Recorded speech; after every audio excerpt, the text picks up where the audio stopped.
اچھا دیکھیں، بات یہ ہے کہ جس طرح سے آج جو کمشنر صاحب کا جو بیان آیا ہے،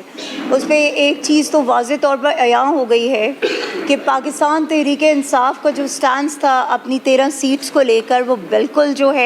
وہ جائز تھا، اور پاکستان تحریک انصاف وہ بالکل اپنا صحیح حق مانگ رہی تھی۔ جس طرح کا الزام یہ لوگ آج کمشنر پہ لگا رہے ہیں، جیسے ابھی ایاز میر صاحب نے بات کی کہ انہوں نے کہا کہ کمشنر وہ انسین تھا، تو پچھلے 2 سالوں سے آپ نے ایک اتنے امپورٹنٹ اور اتنے سینسٹیو ڈسٹرکٹ میں آپ نے ایک انسین بندے کو کیسے آپ نے لگایا ہوا تھا؟ ٹھیک ہے، پہلا سوال تو یہ بنتا ہے۔ دوسرا سوال یہ ہے کہ وہ یہ بات کہہ رہے ہیں کہ جی کمشنر ان کا کوئی رائٹ نہیں بنتا، ٹھیک ہے، نہ ہی ان کو یہ اتھارٹی ہے کہ وہ وہ کسی بھی طرح سے جو الیکشن ہے اس کو مینج کریں، یا پھر الیکشن سے ریلیٹڈ کوئی بھی چیز وہ کر سکیں۔ اگر یہ ان کی اتھارٹی نہیں ہے تو میرا سوال صرف اتنا سا ہے کہ کیا ڈی سی ان کے انڈر نہیں ہے؟ کیا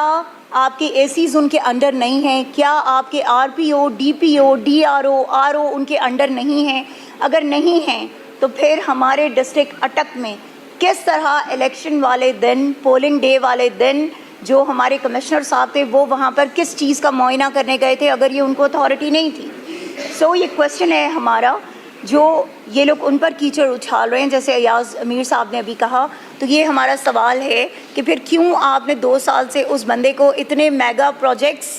جن کا الزام بھی بہت دفعہ ہمارے لوگوں پر لگایا گیا، ان میگا پروجیکٹس پہ آپ نے ایک ایسے بندے کو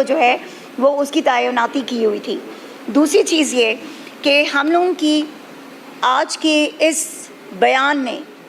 جو آپ کی کمشنر نے دیا، اس بیان کے بعد 2 چیزیں ہمارے پاس۔ پہلا ایویڈنس تھا ہمارے فارم 45 جو ہر M N A M P A کے پاس موجود ہیں، جو ہمیں ہمارے پریزائڈنگ آفیسرز نے پرووائڈ کیے تھے، اور وہ تمام وہ ہمارے سوشل میڈیا پلیٹ فارمز پہ بھی وہ موجود ہیں۔ انٹرنیشنل میڈیا کو بھی ہم نے پرووائڈ کیے ہیں، ہم نے نیشنل میڈیا کو بھی پرووائڈ کیے ہیں۔ جن کو نہیں ملے تو وہ ہم سے لے سکتے ہیں، ہمارے پاس موجود ہیں ابھی بھی۔ دوسرا جو پروف ہے وہ ہے ہمارے کمشنر کا کنفیشن۔ تو یہ چیزیں میرے خیال میں ہمارے اپنا حق حاصل کرنے کے لیے بہت ہیں، اور اس سے زیادہ ہمیں کسی ایویڈنس کی ضرورت نہیں ہے۔ ہماری جو ڈیمانڈ ہے، ہماری ڈیمانڈ یہ ہے کہ انشاءاللہ تعالی منڈے کو ہم سب ایم این ایز اور ایم پی ایز کے جن کے